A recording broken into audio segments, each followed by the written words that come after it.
All right, ladies and gentlemen, welcome back to the Imperfect Outdoor channel. Today we are reviewing the Spyderco Shaman, so stay tuned.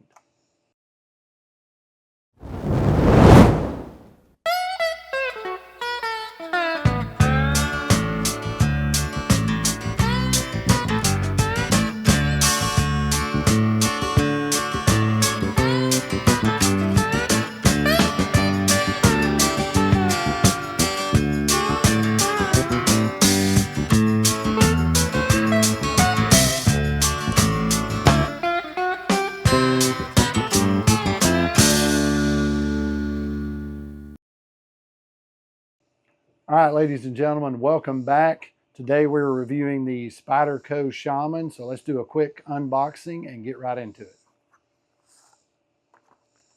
Nothing special about the packaging here, just a basic Spyderco box. You do get a cool Spyderco sticker, if I can make that zoom in and blur out my face. Other than that, just warranty information, stuff like that. Boring stuff. So let's get into the Spyderco Shaman. This one is a Smoky Mountain exclusive they just dropped. It has upgraded S45 VN steel and gray canvas micarta grips, or scales, for all you knife nerds out there that are going to correct me. They typically come with, I think, S30 for the base model steel and G10 grips. I'm not a fan of G10 grips, especially the ones that come on the base models. They're too slick, they're too glassy for me. I just don't like the feel of them. So when I seen that they come out with the exclusive here with the gray canvas micarta, which I do like, several other my other knives I have micarta on, I do like it. It does offer a lot more grip and just, to me, just a better feel. So the overall knife, and I'm going to read you some specs here in just a second. It is a larger knife, and it is quite heavy. I don't know how well this is going to do as far as EDC goes, but I'm a bigger guy. I have bigger hands, so it fits me very well. The contour on these grips is absolutely amazing. Right out of the box, as just the first thing you notice. And I am a sucker for a finger choil. I believe Spyderco makes a bodacious model that looks very similar to this, but it doesn't have the choil. And I put my hands on one of those when I went up to Smoky Mountain a few weeks ago, and actually put my hands on a base model of this. And I immediately missed the choil. As soon as I grabbed it, it just felt like something was missing. I didn't have anywhere to put my hands. With this, you get that full 4-finger grip, and I like that, so I can choke up on the knife for more detailed work. So let me read off some specs to you here. All right, so the overall length on this is 8.25 inches. Again, so it is a much larger knife. Now where did I put it? I do carry a Paramilitary 3, which also is a large knife as well. Of course, it's got the finger tool and the thumb ramp and everything. And I absolutely love it. I mean, as far as EDC goes, I've had this knife for about 5 years, and I absolutely love it. It just fits my hands good. It carries good. It's lightweight, and I just couldn't ask for more. So I'm used to a little bit bigger knife. This one is pretty much identical in length to the Paramilitary 3. So as far as size goes, I'm not going to really notice a difference. What I am going to notice is just the beefiness immediately of this knife, but I really kind of like that. That's what drew me to the knife to begin with. And it is a little bit heavier. I think it comes in at like 5.2 ounces. So I'm not quite sure what the Para is, but it's definitely lighter than this one. But I don't think it's going to be that big of a difference for me. So I really feel like it's going to be a great EDC knife. Definitely is going to be a workhorse, you know, for around camp or just around the house or whatever. The thickness, it's got a much thicker blade. Just the heaviness and the bulkiness of it, excuse me, is you can just tell it is going to be an absolute workhorse. Okay, so the closed length on this is going to come in at about 4.67 inches. Again, based on the Paramilitary 3, they're virtually identical. So again, I'm not gonna notice any real difference there in the depth of carry in my pocket. So it does have a 4-point carry position.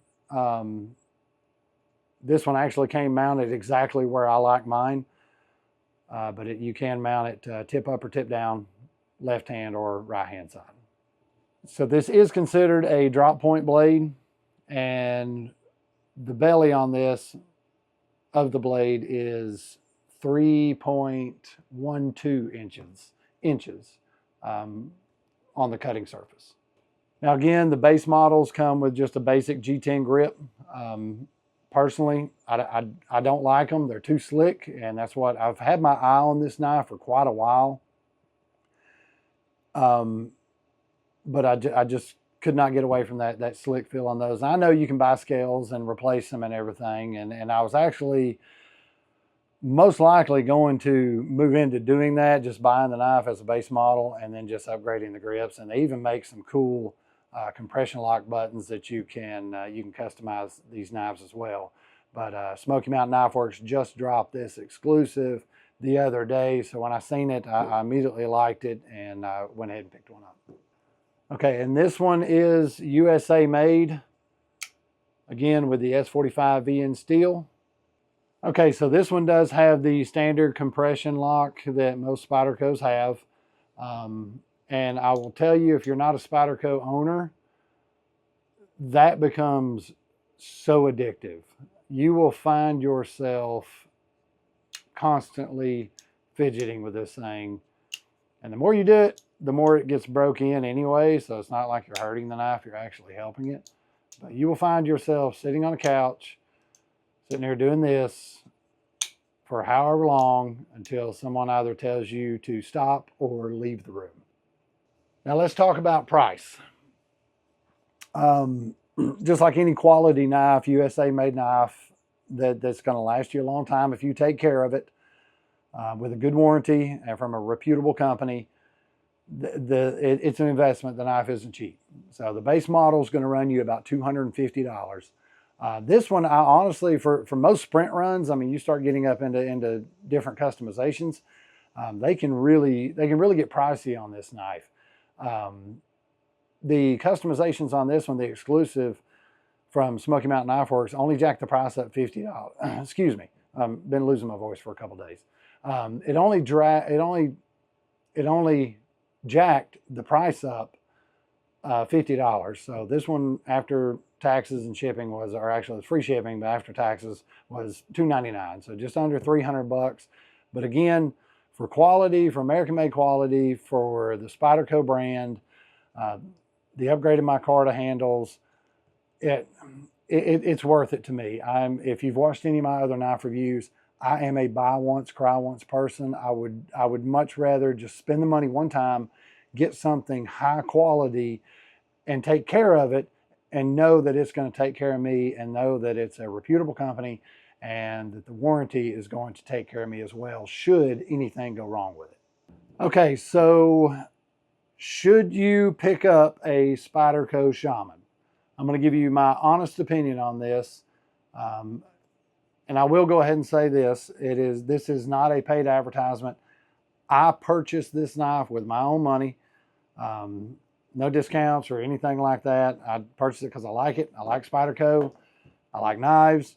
And I just wanted one. So again, not a paid advertisement.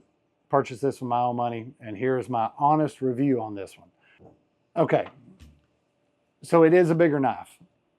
That don't bother me. It may bother some. Again, I'm a bigger guy. I have larger hands.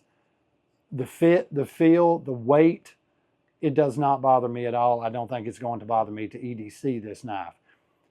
It may bother some with smaller hands, or if you wear your jeans too tight or something, you may have a problem carrying that thing in there. But again, it does not bother me. That, I guess you could consider it a pro. I consider it a pro about the size of the knife because it just fits me very well. But I guess some could consider it a con that it's just too big, too beefy, and too heavy. So the price tag, again, it is a premium knife, so it's going to come with a premium tag. You can definitely spend a lot less on knives, and you can still get good knives for a lot less. But in my opinion, if you're like me and you're a buy once, cry once person, and you just want a quality knife that you ain't gonna have to worry about, that is backed by a great warranty, and that is gonna be there when you need it, just spend the money and be done with it and get something that's going to last you a long time, especially if you take care of it. So now again, if you're looking for a lightweight folding EDC, in all honesty, this is probably not going to be the knife for you. But if you don't mind a little bit heavier and a little bit beefier and a little bit larger knife, this is going to be great, I think. The overall feel of this knife just makes up for it. It does not feel like a big knife, and once you get it in your hand, it don't feel that heavy. Now it may seem differently if you're carrying it when you're carrying an EDC in your pocket, but again, I really don't think so. I mean, as far as overall size goes, it's about the same width and length as my Paramilitary 3. So I just don't think I'm going to notice that much of a difference. Other than I can tell you the contoured handles, I immediately fell in love with over just the flat scales on the Paramilitary there. So I'm a fan. I'm going to start carrying it. I'm going to retire this one for a little while. I'm going to start carrying it and really see what I think about it. But I really think I'm going to like it for my EDC knife. American build quality, you can't go wrong with. Spyderco warranty, you just can't go wrong with. Yes, it does have a premium price tag, but in all honesty, I mean, it immediately feels worth it to me. And if you take care of it, it's going to take care of you. So that's going to wrap it up. Be sure to like and subscribe and leave comments below if you've got a Spyderco in different variances, Spyderco Shaman or whatever, and let me know what your thoughts of them are. We'll see you next time.